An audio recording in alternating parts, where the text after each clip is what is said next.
Bismillahirrahmanirrahim.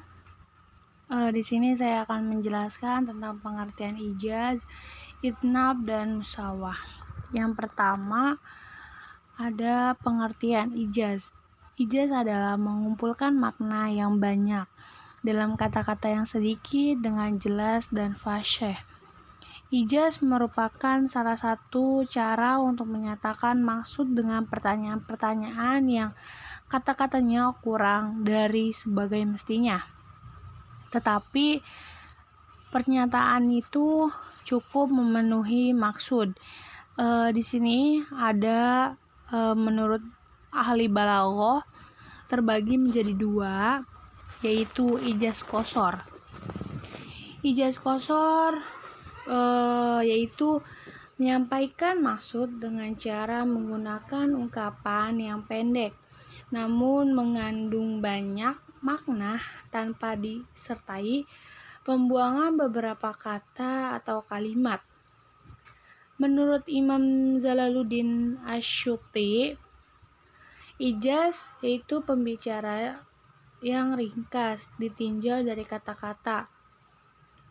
Syekh Bahuddin berkata, pembicaraan yang sedikit itu merupakan suatu pembicaraan yang memberikan makna yang lebih panjang, maka disebut dengan ijaz qosor. Lalu di sini ada contoh Al-Qur'an surat Al-A'raf, Allahumma khalqu wal amr. Ingatlah menciptakan dan memerintah hanyalah hak Allah. Lalu firman tersebut Allah Subhanahu wa taala mengungkapkan dua kata, yakni menciptakan dan memerintah. Dua kata tersebut singkat tapi padat, mencakup banyak makna, yaitu mencakup segala sesuatu dan segala urusan. Lalu yang kedua, ijaz hafaz. Dengan menggunakan cara membuang sebagai kata atau kalimat disertai indikator yang menunjukkan adanya lafaz yang dibuang tersebut. Menurut Imam Jalaluddin Asyuti, ada beberapa sebab adanya pembuangan. Yang pertama, semata-mata untuk meringkas dan menghindari kesia-siaan. Karena memang sesuatu itu telah menjadi jelas untuk meningkatkan bahwa waktu tidak cukup untuk mengatakan sesuatu yang dibuang itu, dia menyibukkan diri dengan menyebut dapat berakibat meninggalkan sesuatu yang lebih penting. Terus ada surat Al-Fajr ayat 22, wajah rabbuka wal malaku soffan soffa. Datanglah perintah Tuhanmu sedang malaikat lagi berbaris-baris. Lalu pada ayat di atas terdapat pembuangan sebagian kata dari keseluruhan ungkapan Allah Subhanahu wa taala tersebut, dan yang dibuang adalah isim, yaitu amr, sebab perkiraan asal kalimatnya adalah. Lalu pengertian itnab.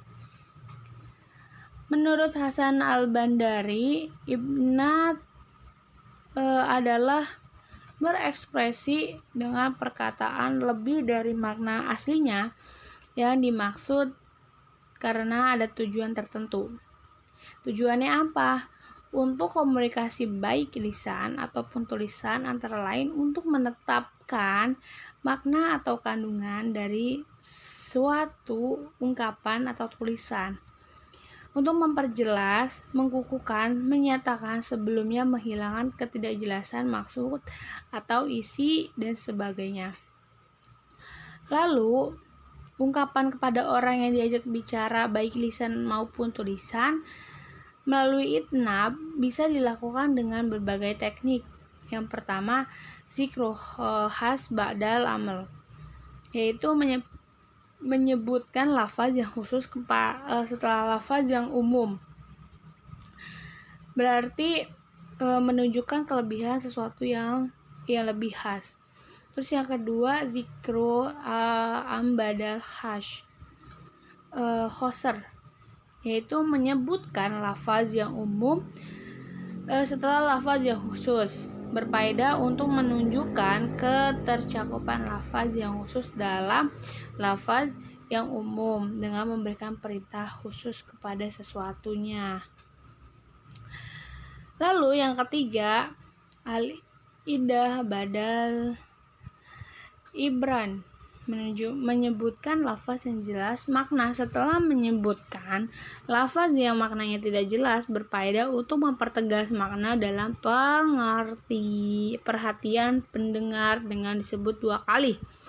Pertama, secara samar, yang kedua secara dengan tegas. Yang keempat, mengulangi penyebutan suatu lafaz atau an-nakir.